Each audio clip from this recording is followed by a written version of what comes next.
Guys, അപ്പം ഇന്നൊരു cooking video ആണ്. ബീട്രൂട്ട് വെച്ചിട്ട് നമ്മളൊരു പച്ചടി ഉണ്ടാക്കാൻ പോവാണ്. ബീട്രൂട്ട് നല്ല ചെറുതാക്കി അരിഞ്ഞിട്ട് ഒരു പാത്രത്തിൽ കുറച്ച് ഉപ്പും പിന്നെ കുറച്ച് വെള്ളം ഒഴിച്ചിട്ട് തിളപ്പിക്കാൻ വെച്ചിട്ടാണ് വേവിക്കാൻ വേണ്ടിയിട്ട്. പിന്നെ നമുക്ക് ഇതിന്റെ അരപ്പൊന്ന് റെഡിയാക്കി എടുക്കാം. മിക്സിയുടെ ജാറിലോട്ട് 3-4 പച്ചമുളക് ഇടുക, പിന്നെ ചുവന്നുള്ളി ഇടുക, പിന്നെ ചിരവി വെച്ച തേങ്ങയും കൂടി ഇടുക. അതിലേക്ക് ഒരു സ്പൂൺ നല്ല ജീരകം ഇട്ട് കൊടുക്കാം, വേപ്പിലും കൂടി ഇട്ട് കൊടുക്കണേ. എന്നിട്ട് അരച്ചെടുക്കണ്ട, ജസ്റ്റ് ഒന്ന് ഗ്രൈൻഡ് ചെയ്താൽ മതി, ഒന്ന് ഒതുക്കി കിട്ടില്ല അങ്ങനെ ആക്കിയാൽ മതി, അരക്കരുത്.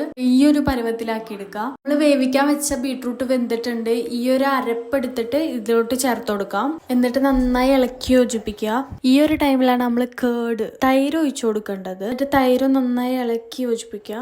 ഫൈനൽ സ്റ്റെപ്പാണ് തൂമിക്കലാണ്. ഒരു ചട്ടിയിലോട്ട് ഓയിലോ വെളിച്ചെണ്ണ എന്താ വെച്ച് ഒഴിക്കുക. എന്നിട്ട് അതിലോട്ട് കടുക് ഇടാം. കടുകൊക്കെ നല്ല പോലെ പൊട്ടി കഴിഞ്ഞിട്ട് ഉണക്കമുളക് 1-2 എത്ര രൂപ വേണം അത്ര ഇട്ട് കൊടുക്കാം. കുറച്ച് കറിവേപ്പിലും കൂടി ഇട്ട് കൊടുക്കാം. അപ്പം ഇതായിട്ടുണ്ട്. നമുക്ക് ഇത് നമ്മുടെ പച്ചടിയിലോട്ട് ചേർത്ത് കൊടുക്കാം. ചേർത്ത് കൊടുത്ത് നന്നായി ഇളക്കി അതങ്ങ് മൂടി വെക്കാം.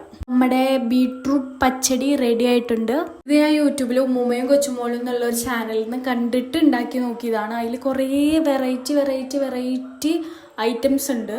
പിന്നെ സബ്സ്ക്രൈബ് ചെയ്യാൻ മറക്കല്ലേ. അപ്പോൾ ഓക്കെ, ബൈ.